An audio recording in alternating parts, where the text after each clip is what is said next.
Hello and welcome friends, sports 9 में आप सभी लोगों का स्वागत है। बात करते हैं इस ब्रॉडकास्ट में विराट कोहली की।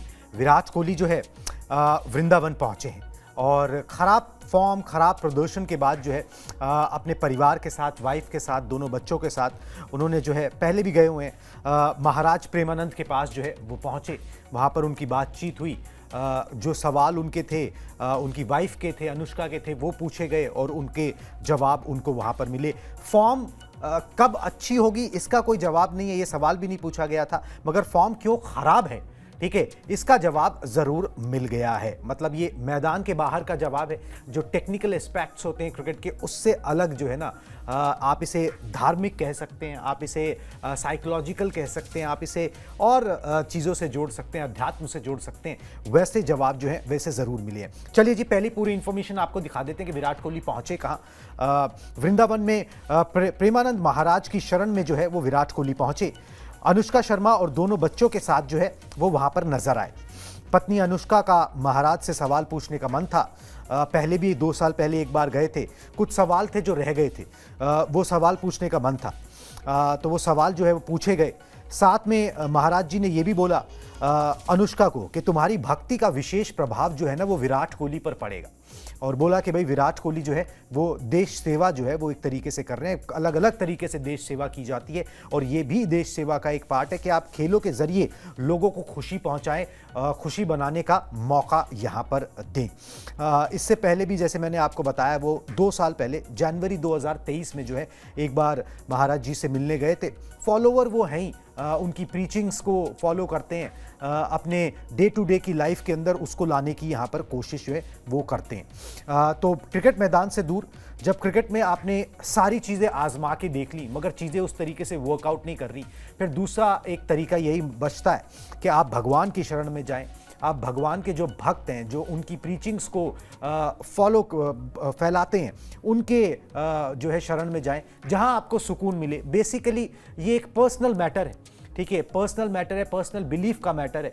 विराट कोहली इसमें बिलीव करते हैं। कभी नॉन वेजिटेरियन हुआ करते थे, फिर वेजिटेरियन टर्न हो गए और उसके बाद जो है अब इस तरीके से अध्यात्म में बिलीव करते हैं, भगवान में बिलीव करते हैं। और कई बार आपने सुना होगा कैंची धाम गए, ठीक है, कई जगहों पर जाते हैं और इस तरीके से जो है वहाँ पर बैठ के आपको अगर सुकून मिलता है और अगर उससे कुछ मदद होती है तो क्यों ना की जाए। बिल्कुल, इसमें कोई दिक्कत की बात नहीं है। भाई कई लोग योगा करते हैं, मेडिटेशन करते हैं। At the end of the day you are a player, आपके पीछे इतने सारे लोगों की उम्मीदें हैं और आपका मेंटल फ्रेम ऑफ माइंड में ठीक रहना, आपकी मेंटल हेल्थ ठीक रहना बहुत इंपॉर्टेंट चीज है, बहुत इंपॉर्टेंट एस्पेक्ट है। मेरा ये मानना है कि एज अ प्लेयर जो भी चीजें, खासकर अब देखिए, जाहिर सी बात है, एक सीरीज थी, विराट कोहली कभी नहीं चाहेंगे कि ऑस्ट्रेलिया का दौरा उनका इतना खराब गुजरे। एक शतक आया लेकिन उसके अलावा कुछ खास वो इस पूरे दौरे पे नहीं कर पाए।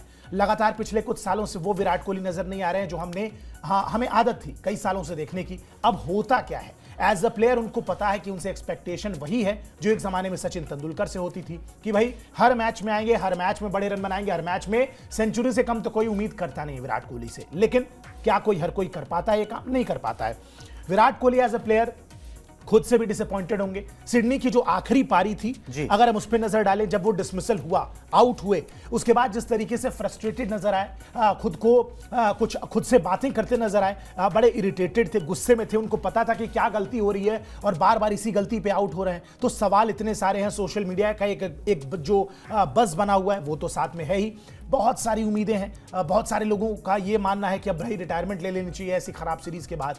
दुनिया भर के इतने सारे लेजेंड खिलाड़ी हैं जो कह रहे हैं कि नहीं, अभी उनमें बहुत क्रिकेट बाकी है, विराट कोहली को तो मैं टीम में रखूंगा ही। माइकल क्लार्क का फॉर एग्जांपल ले लेते हैं, बहुत सारी बातें उन्होंने कही, बहुत सारे दिग्गजों के अलग अलग बयान हैं। इन सब के बीच में, इतनी सारी उम्मीदों के बीच में, आपकी जो अपनी सोच है, अपनी मेंटल हेल्थ है, उसको स्टेबल बनाए रखना बहुत मुश्किल काम है।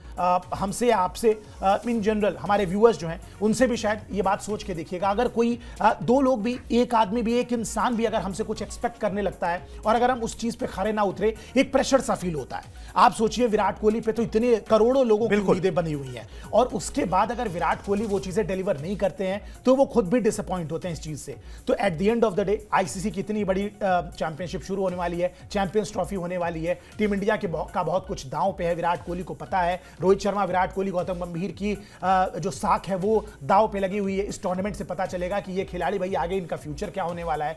वहां पे उस बड़े टूर्नामेंट में जाने से पहले एक अच्छे फ्रेम ऑफ माइंड में जाना, फैमिली के साथ टाइम स्पेंड करना, एक पॉजिटिव माहौल एनवायरनमेंट में रहना, मुझे लगता है बहुत सारी चीजें हाल फिलहाल ड्रेसिंग रूम के इर्द गिर्द भी हुई हैं।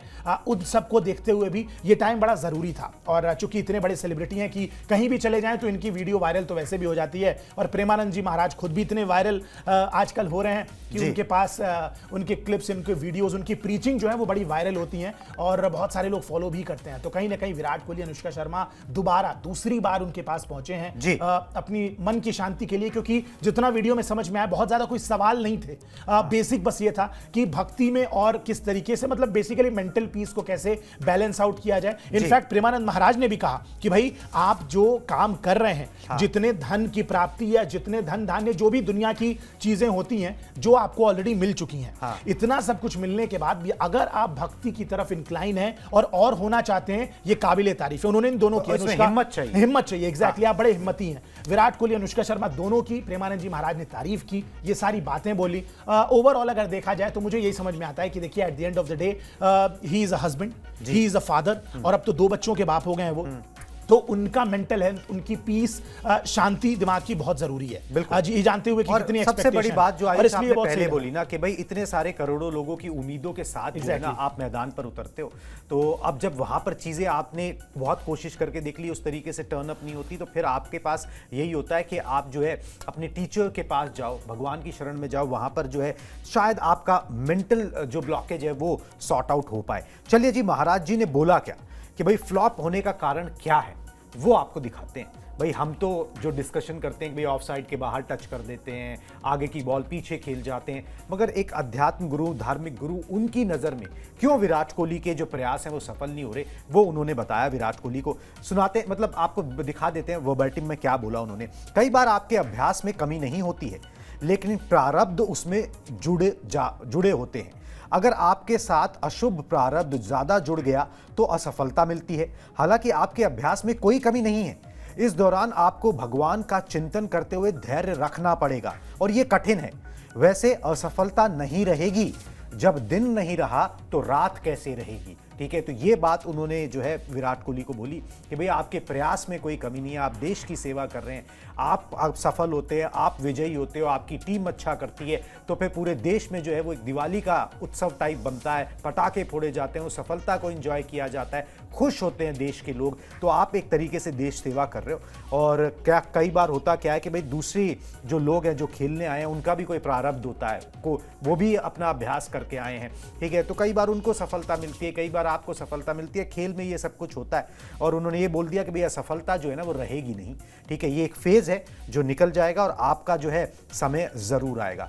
इन सब के बीच में ना मैंने एक कैलकुलेशन करी कि भाई जब 2 साल पहले वो गए थे जनवरी 2023 में मिले थे महाराज जी से, उसके बाद हुआ क्या कि उसके बाद ना आपको गुवाहाटी में मैच खेलना था, मेरे प्रोबेबली श्रीलंका के खिलाफ था शायद, जितना मुझे ध्यान है। तो 6 जनवरी 2023 को महाराज जी से वो मिले थे, आशीर्वाद लिया था, उनके सानिध्य में आए थे, और 10 जनवरी को श्रीलंका के खिलाफ जो है उन्होंने शतक बनाया था। ठीक है, 6 और 10 4 दिन बाद। तो आप ये कह रहे हैं कि ये चीजें काम कर रही हैं, ये चीजें काम कर मैथमेटिक्स आपका चल रहा है। बिल्कुल मैथमेटिक्स, ये मेरा भी नहीं है, ये खिलाड़ियों का ज्यादा चलता है कि यार मैं जिस आखिरकार आप इंसान हो ना, जिस दर पे जाके आपको सफलता मिलती है, आपका अटैचमेंट होता है उससे, आपको लगता है कि चीजें यहां से क्लिक करती हैं, तो फिर आप दोबारा वहां पर जाते हो। अगर आप जीवन में फंसते हो तो कि भाई यहां से मेरा निवारण हुआ था, तो मे बी इस वजह से भी गए हो।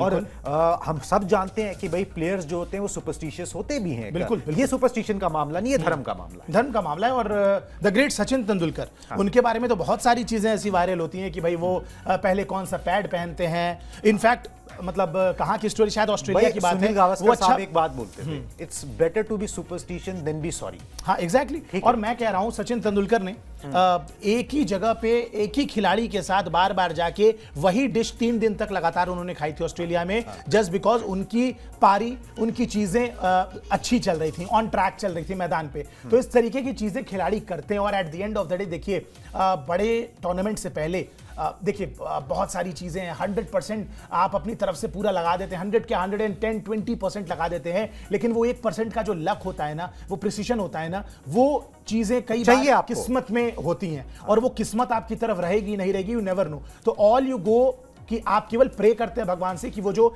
99% हार्डवर्क मैं कर रहा हूं वो तो मैं अपनी तरफ से करूंगा, लेकिन उसकी वजह से जो 1% का लक चाहिए होता है उन चीजों में, वो प्लीज मेरी तरफ रहे। और वो लक क्या होता है? एज अ बैट्समैन आप खेल रहे हैं, विराट कोहली के लगातार एज लग रहे थे लेग से, वही एज लगते हुए स्लिप कॉर्डन को पार करके गेंद चली जाए, स्लिप के आगे गेंद गिर जाए, प्लेयर के लेफ्ट राइट सेंटर कहीं गेंद गिर जाए, उसके हाथ में ना जाए, ये थोड़ी किस्मत वाली चीजें होती हैं। और आप जब खराब फॉर्म से गुजर रहे होते हैं तो ये सारी चीजें आप करते हैं। बहुत सारे खिलाड़ी हैं, महेंद्र सिंह धोनी ने तो अपने बाल अर्पण किए थे 2011 वर्ल्ड कप जीतने के बाद, वो टकले हुए थे, आपको याद होगा वो विजुअल बड़े वर्ल्ड कप की ट्रॉफी के साथ विराट कोहली, इनफैक्ट महेंद्र सिंह धोनी खड़े थे। और सिर्फ क्रिकेट में नहीं, एग्जैक्टली टेनिस में भी करते। बिल्कुल विंबलडन में मुझे याद है गोरान इवानिसेविक जो है, उन्होंने विंबलडन जीता था, एक ही उन्होंने जो है ट्रॉफी जीती, ठीक है, और आउट ऑफ नोवेयर जीता था।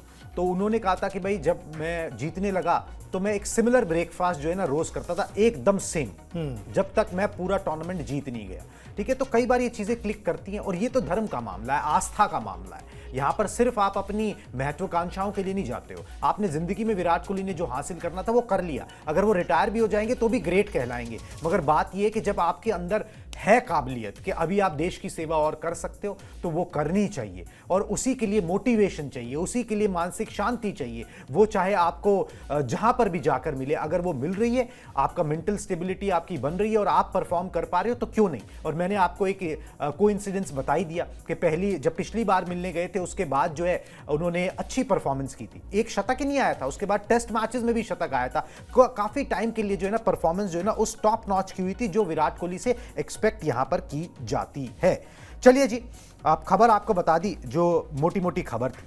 अब यह है कि भाई क्या विराट कोहली आशीर्वाद लेने के बाद, भगवान की शरण में जाने के बाद, महाराज जी से बात करने के बाद जो है इतिहास रचेंगे? ये एक सवाल है। इतिहास क्या रचना है? अब चैंपियंस ट्रॉफी देखी जा रही है, हर कोई चैंपियंस ट्रॉफी की बात कर रहा है, तो विराट कोहली के पास चैंपियंस ट्रॉफी में इतिहास रचने का मौका है। क्या वो काम कर सकते हैं? आपको दिखाते हैं फटाफट से स्क्रीन पर। वनडे में इतिहास रचने से 96 रन दूर है विराट कोहली। 14,000 वनडे रन बनाने से 96 रन दूर, मतलब 14,000 ही बन जाएंगे वो वनडे में अगर 96 रन बना देते हैं। 300 से कम पारियों में किसी ने अभी तक जो है ना 14,000 रन नहीं बनाए, वैसे बनाए 2 लोगों ने, ठीक है, मगर उन्होंने भी 300 से ज्यादा पारियां ली थी। विराट कोहली ने अभी 295 पारियों में 13,906 रन बनाए हुए हैं। सचिन तेंदुलकर ने 350 पारियों में 14,000 रन कंप्लीट किए थे। अगर विराट कोहली 3 वनडे मैचेस के अंदर 96 रन भी बना दे तो भी जो है 50 पारी कम होंगी, बिल्कुल, ठीक है, वो भी ग्रेट सचिन तेंदुलकर से। और लोग विराट कोहली को उम्मीद ये नहीं कि वो 3 मैचेस में 96 बनाए, उनको ये है कि मैं 3 मैचेस में 2 शतक लगाऊं ताकि मैं चैंपियंस ट्रॉफी में जाऊं तो फुल कॉन्फिडेंस के साथ जाऊं। बिल्कुल बिल्कुल। और देखिए कहीं ना कहीं कितना भी बड़ा खिलाड़ी हो, बड़े टूर्नामेंट की शुरुआत से पहले, और व्हाइट बॉल, देखिए कई बार हम बोलते हैं कि व्हाइट बॉल की परफॉर्मेंस के दम पे रेड बॉल में सिलेक्शन हो गया, चीजें टेक्निकली आपको लगेगा कि गलत हो रही हैं, लेकिन कई बार कॉन्फिडेंस काम करता है। आप देखिए यशस्वी जायसवाल हैं, ओडीआई में उन्होंने नहीं खेला है, लेकिन बार बार बातें चल रही हैं कि उनको as a backup opener team में शामिल किया जा सकता है, और इंग्लैंड वाली सीरीज में भी रहेंगे, और चैंपियंस ट्रॉफी के लिए भी वो जो संभावित टीम है उसमें उनका इंक्लूजन किया जा रहा है। अब सवाल यह है कि क्यों ओडीआई क्रिकेट तो उन्होंने खेला नहीं है, लेकिन आप उनका कॉन्फिडेंस देखिए, T20 में लगातार रन बनाए हैं उन्होंने, टेस्ट क्रिकेट में लगातार बड़े रन बनाते आ रहे हैं, तो वो चीजें होती हैं। कहीं ना कहीं वही चीज विराट कोहली के साथ भी है। लेकिन कितना भी बड़ा खिलाड़ी हो, जब खराब पैच से गुजरता है, उसको चाहिए कि बड़े टूर्नामेंट में जाने से पहले कुछ रन आए, और शायद प्रेमानंद जी महाराज के आशीर्वाद से, या जो उनसे बातें हुई, उनकी मन की जो शांत हुई, उनका जो मन शांत हुआ होगा, उसके बाद ये एक्सपेक्ट कर सकते हैं कि 3 मैच की जो ओडीआई होगी, इसमें आप एक्सपेक्ट करेंगे कि विराट कोहली एटलीस्ट 1 या 2 शतक लगाएं। कोशिश रहेगी कि मैक्सिमम आउटपुट इन 3 ओडीआई से निकले, मैक्सिमम बॉल्स खेलें, कॉन्फिडेंस पूरा एकदम कॉन्फिडेंस से भर जाएं, और उसके बाद जब दुबई में जाके मुकाबले हों, लीग स्टेज शुरू हो, तो उसके बाद विराट कोहली वही विराट कोहली नजर आए। और वैसे भी आपने बताया कि भाई शतक कंप्लीट नहीं हुआ है, 16 साल के इतिहास में कभी शतक नहीं लगाया है। चैंपियंस ट्रॉफी में 80 का एवरेज है, मगर 100 अभी तक नहीं निकला। 5 अर्धशतक हैं, शतक एक भी नहीं आया। 96 पे पहला मैच इनफैक्ट चैंपियंस ट्रॉफी का 20 तारीख को टीम इंडिया को खेलना है, और वो मैच होगा किससे? बांग्लादेश से। उस मैच में आखिरी बार जब हमने चैंपियंस ट्रॉफी 2017 में खेली थी, सेमीफाइनल बांग्लादेश से हुआ था, और वहां पे भी विराट कोहली ने 96 की पारी खेली थी।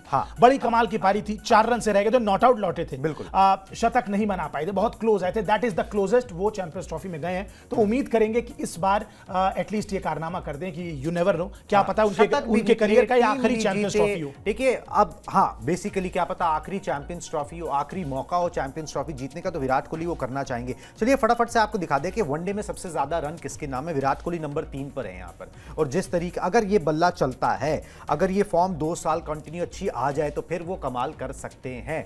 सचिन तेंदुलकर के 18,426 रन, कुमार संगकारा के 14,234, विराट कोहली के 13,906 रन है यहाँ पर। हार्डली 300 रन के आसपास का डिफरेंस है, 250 रन एग्जैक्टली। अब वो सचिन तेंदुलकर को कैच अप कर पाएंगे नहीं कर पाएंगे, वो बड़ी दूर की कौड़ी है, ठीक है, क्योंकि उसके लिए 4,500 रन और बनाना है। मतलब वो बहुत ज्यादा रन हो, इस तरह तो करियर समिट जाता है लोगों का। बिल्कुल सही बात है। 3-4 हजार में एग्जैक्टली, और वो भी ठीक ठाक खिलाड़ी माना जाता है। तो ये है कि कुमार संगकारा को क्रॉस जरूर कर सकते हैं। वैसे सचिन तेंदुलकर को शतकों के मामले में वो क्रॉस कर चुके हैं। वनडे क्रिकेट के अंदर सचिन तेंदुलकर के 49 थे, विराट कोहली के 50 जो है 100 वो ओडीआई क्रिकेट में हो चुके हैं। तो उम्मीद करते हैं कि ये आंकड़े जो है ना, ये रनों की संख्या जो है बहुत तेजी से बढ़ेगी, इससे उनको और टीम इंडिया को जो है फायदा जरूर पहुंचेगा। चलिए जी, अब आ जाते हैं एक दूसरे सवाल पर। विराट कोहली की हमने बात कर ली, भाई केएल राहुल की बात जो बड़ी हो रही है, मतलब एक दिन से हो रही है, पिछले 24 घंटे से हो रही है। केएल राहुल पर आखिरकार मेहरबान कौन है, ठीक है, क्योंकि उनको जो है ना 8 मैचेस से आराम दिया गया, छुट्टी दी गई, ठीक है। ये विराट कोहली को भी नहीं दी गई भाई, रोहित शर्मा को भी नहीं दी गई, उनको खेलना पड़ेगा जितना खबरें आ रही हैं, मगर ये आ रहा है कि भाई केएल राहुल को आराम दिया जाएगा, ठीक है। पूरी खबर आपको बता देते हैं। केएल राहुल को इंग्लैंड सीरीज से पूरा ब्रेक दिया जाएगा, मतलब कि T20I और ओडीआई, 5 T20I खेलने हैं, 3 ओडीआई खेलने हैं इंग्लैंड के खिलाफ घर पर, 8 से ब्रेक दिया जाएगा। मगर उसके बावजूद भरोसा दिया गया है कि भाई चैंपियंस ट्रॉफी की टीम में आपका चयन जरूर होगा, ठीक है। आप ये नहीं खेल रहे हो, मगर चैंपियंस ट्रॉफी की टीम बड़ी बात है जो है उसी वक्त जो है, जब इंग्लैंड के खिलाफ टीम की घोषणा की जाएगी, उसी वक्त जो है चैंपियंस ट्रॉफी की टीम भी आ सकती है, मोस्ट प्रोबेबली कल या परसों जब भी, ठीक है। तो उसमें आपका नाम जो है जरूर होगा। वनडे फॉर्मेट में विकेट कीपिंग के लिए नंबर 1 पसंद जो है ना, वो केएल राहुल है। ऑस्ट्रेलिया में 30 की औसत से अभी जो सीरीज खत्म हुई Border Gavaskar trophy, 5 test matches में 276 रन उन्होंने बनाए थे। अब ये होगी बात, अब जो उन्होंने 2023 ओडीआई वर्ल्ड कप में किया, या 2023 का जो साल उनका रहा था, वनडे की मैं बात कर रहा हूं, 24 पारियों में लगभग 67 की औसत से 1000 से ऊपर रन उन्होंने बनाए थे। तो ये बात सच है कि भाई ओडीआई क्रिकेट के अंदर आपका जो बेस्ट विकेट कीपर बैट्समैन का जो आपके पास ऑप्शन है वो केएल राहुल है, मगर उनको जो आराम दिया जा रहा है, या फिर जो आराम उन्होंने मांगा है, जिस पर मेरे ख्याल से फैसला ले ही लिया गया है कि भाई हाँ भाई उनको थकान है, प्लस उनकी वाइफ जो है वो एक्सपेक्ट कर रही है, वो एक फिर भी लॉजिकल रीजन, बहुत लॉजिकल है, वो फिर भी एक लॉजिकल रीजन है। मगर अभी आप रोहित शर्मा को देखें, उनकी वाइफ एक्सपेक्ट कर रही थी, उन्होंने कुछ मेरे ख्याल से हफ्ता 10 दिन का उसमें समय लिया, उसके बाद he was back on the field. चलो बल्ला नहीं चला वो अलग बात है, ठीक है, मगर ये है कि जब आपकी आप नेशनल ड्यूटी पे होते हो, आप इस तरीके की परफॉर्मेंस कर रहे हो और आपकी जगह कोई सर्टेन नहीं है, ऐसा नहीं है कि केएल राहुल को विराट कोहली या रोहित शर्मा के पहले नाम लिख दिया जाएगा, ठीक है, वो अलग बात है कि भाई उनको रेट हाईली किया जाता है, मगर फिर भी भाई ये मेहरबान क्यों है और कितना है कि भाई आप T20I से दे दो, आप वनडे से भी छुट्टी कर दे रहे हो। मुझे लगता है कि मैं यहाँ पे थोड़ा सा असहमत हूँ आपकी बात से। मुझे लगता है कि जब विराट कोहली अगर ये छुट्टी मांग सकते हैं जी, इतने इंपॉर्टेंट ऑस्ट्रेलिया दौरे के बीच से पहले से बता सकते हैं कि भाई my wife is expecting and I have to go, पहले बोला था। एक टेस्ट मैच टीम को इतने इंपॉर्टेंट सीरीज में पहला टेस्ट मैच 36 ऑल आउट के बाद चले गए थे वो। उसके बाद रोहित शर्मा इतने बड़े ऑस्ट्रेलिया टूर पे पहला टेस्ट मैच नहीं खेलते हैं, शायद वही टेस्ट मैच ने उनके पूरे इस टेस्ट करियर को ही खत्म करने का मोमेंटम शुरू कर दिया। पहले टेस्ट मैच वो आए नहीं, टीम में आए होते तो शायद ओपनिंग कर रहे होते, शायद कुछ रन बनाते, कॉन्फिडेंस अलग लेवल पे होता, पहला टेस्ट मैच जीतते तो, लेकिन वो किए नहीं। सीरीज बहुत अजीब, बहुत खराब गुजरी उनके लिए। तो कहीं ना कहीं अगर ये बड़े खिलाड़ी कर सकते हैं तो केएल राहुल को छुट्टी क्यों नहीं दी जाएगी, उनको भी दी जानी चाहिए। और मुझे लगता है कि आप इस बात को बिल्कुल आपने खुद भी एक्सेप्ट किया, और मुझे लगता है कि इस बात में कोई हर्ज नहीं है। He is undoubtedly the best finisher that currently we have, especially in ODI, क्योंकि देखिए बहुत क्रूशियल इंपॉर्टेंट रोल था उनका। जब थाई में इंजरी हुई थी उसके बाद कमबैक किया, लगातार सवाल उठ रहे थे। वर्ल्ड कप की जब बात आई वहां पे बोला गया कि भाई आपको टीम में तभी जगह मिलेगी जब आप विकेट कीपिंग करोगे, और मैं कहता हूं आप एज अ बैट्समैन, उन्होंने बहुत अच्छी परफॉर्मेंस की, उसके पहले एशिया कप से लेकर लगातार अच्छे टच में नजर आए हैं। अभी तक पिछले 1.5-2 साल में out of form ODI cricket में वो नहीं रहे हैं। दूसरी चीज, अगर आप उनकी कीपिंग को भी जज करेंगे, कमाल की कीपिंग की थी वर्ल्ड कप में, आप खुद इस बात को मानेंगे कि जिस तरीके की कमाल की कीपिंग की, कहीं भी कोई गलती नहीं, एक्सेप्शनल। इनफैक्ट जो फील्डिंग वाले अवार्ड्स दिए जाते थे वो भी कहीं ना कहीं केएल राहुल ने 2-3 बार उस टूर्नामेंट में जीते। तो मुझे लगता है कि केएल राहुल को अगर ये 3 ओडीआई से छुट्टी दी जा रही है और ये पक्की बात है कि सिलेक्शन उनका होना है, तो मुझे इसमें कोई दिक्कत की बात नजर नहीं आती है। बिल्कुल जी, और अगर जब उनको छुट्टी दी जा रही है तो 2 लोगों का जो है ना चांस बनता है। आप देखिए, एक सेकंड विकेट कीपर तो आप लेके चलोगे, चैंपियंस ट्रॉफी के नजरिए से ही सब कुछ देखा जा रहा है। अब दिखा दे जी, ऋषभ पंत और संजू सैमसन, इन दोनों के बीच में कंपटीशन, इन दोनों को इंग्लैंड सीरीज में मौका मिलेगा कि भाई जो बेहतर करेगा फिर उसको ले जाया जाएगा। ऋषभ पंत पिछले 2 साल में 1 वनडे मैच खेला, चलो वो चोटिल थे, उसके उनमें उनका कोई कसूर नहीं है, मगर संजू सैमसन ने जब उनको मौका दिया गया तो उन्होंने व्हाइट बॉल क्रिकेट में बड़ा अच्छा किया। ठीक है, तो इन दोनों के बीच में एक हेल्दी कंपटीशन जो है ना वो देखने को मिलेगा। ठीक है, आप कह सकते हो कि भाई ऋषभ पंत जो है वो गेम चेंजर हैं, मगर संजू सैमसन ने भी जब भी मौका मिला उन्होंने अच्छा परफॉर्म किया। He has done nothing wrong. ठीक है, तो अब ये कंपटीशन जरूर रहेगा कि भाई एक बैकअप विकेट कीपर, एक सेकंड विकेट कीपर ऑप्शन जो है वो कौन रहेगा। उसमें ऋषभ पंत और संजू सैमसन में से किसी एक को जो है चुना जा सकता है। चलिए जी, आगे बढ़ते हैं। इंग्लैंड आ रही है और इंग्लैंड से एक टीम इंडिया का बड़ा अच्छा रिकॉर्ड है जो टीम इंडिया चाहेगी कि कायम रख ले और इंग्लैंड चाहेगी कि तोड़ दे। ठीक है, चलिए जी, क्या है वो दिखा देते हैं फटाफट से। घर पर पिछले 40 साल से इंग्लैंड नहीं हरा सका है वनडे सीरीज, मतलब भारत को घर पर पिछले 40 साल से इंग्लैंड जो है वनडे सीरीज में मात नहीं दे पाया है हिंदुस्तान में। आखिरी बार 1984 में भारत में जो है इंग्लैंड ने वनडे सीरीज जीती थी, 1984। 6 फरवरी से इंग्लैंड के खिलाफ 3 वनडे मैच की सीरीज है। नागपुर, कटक, अहमदाबाद में जो ये मुकाबले वनडे मैचेस खेले जाएंगे। और पिछले वनडे सीरीज में श्रीलंका से टीम इंडिया हार गई थी। 3 वनडे मैच थे, ये भूलना नहीं चाहिए। आपने वनडे वर्ल्ड कप में अच्छा किया था, मगर श्रीलंका में आप हारे थे। आपकी बल्लेबाजियों की जो कमजोर कड़ी है वो सब सामने आई थी। उसके बाद आप अब ओडीआई क्रिकेट खेलने जा रहे हो, आप उन यादों को याद नहीं रखना चाहोगे और आप चाहोगे कि भाई ये जो 40 साल से जो इंग्लैंड हरा नहीं पाया है उसको कायम रखा जाए। मुझे लगता है इंडियन विकेट पे खेलेंगे तो बहुत पॉसिबल भी। हालांकि इंग्लैंड एक बड़ी स्ट्रांग साइड है, लेकिन इस बावजूद उसके बहुत अच्छा एक 3 गेम की सीरीज आप एक्सपेक्ट करेंगे। दोनों टीमें अच्छी कमाल की हैं, वनडे क्रिकेट में तो बहुत बेहतर हैं, लेकिन हाल फिलहाल में देखा जाए, वर्ल्ड कप में भी देखा जाए, इंग्लैंड की टीम बड़ा जूझते नजर आई है when it comes to 50 over format. Indian wickets पे वर्ल्ड कप में भी कुछ खास प्रदर्शन रहा नहीं, उनके बहुत सारे खिलाड़ी टीम में होंगे भी नहीं, बहुत सारे खिलाड़ियों को एक्सपीरियंस नहीं है। मिडिल ओवर्स में कैसे गेम को चलाना है ये थोड़ा सा लैक करती है इंग्लैंड की टीम। उनके पास केवल एक ही फॉर्मेट है, एक ही फंडा है 5वें गियर में बल्लेबाजी करने का, तो उस चीज से देखते हैं कैसे पार पाते हैं। मैं अभी भी, भले श्रीलंका में 3-0 से हमने सीरीज गंवाई हो, लेकिन फिर भी मैं बैक करूंगा कि टीम इंडिया ये जो वनडे सीरीज है ये अपने नाम करेगी, क्योंकि हमारे खिलाड़ी ज्यादा कॉन्फिडेंट होंगे और घर में खेलते हैं तो वैसे भी कॉन्फिडेंस नेक्स्ट लेवल चला जाता है। बिल्कुल जी, अब टीम इंडिया कॉन्फिडेंस के साथ मैदान पर उतरे। पहले इंग्लैंड से सामना, उसके बाद चैंपियंस ट्रॉफी का मामला है। टीम सिलेक्शन के ऊपर हमारी नजर बनी हुई है, जैसे ही होगा सारी अपडेट्स वहां से भी देंगे। अभी मुझे और आयुष को दीजिए इजाजत, टाटा बाय बाय।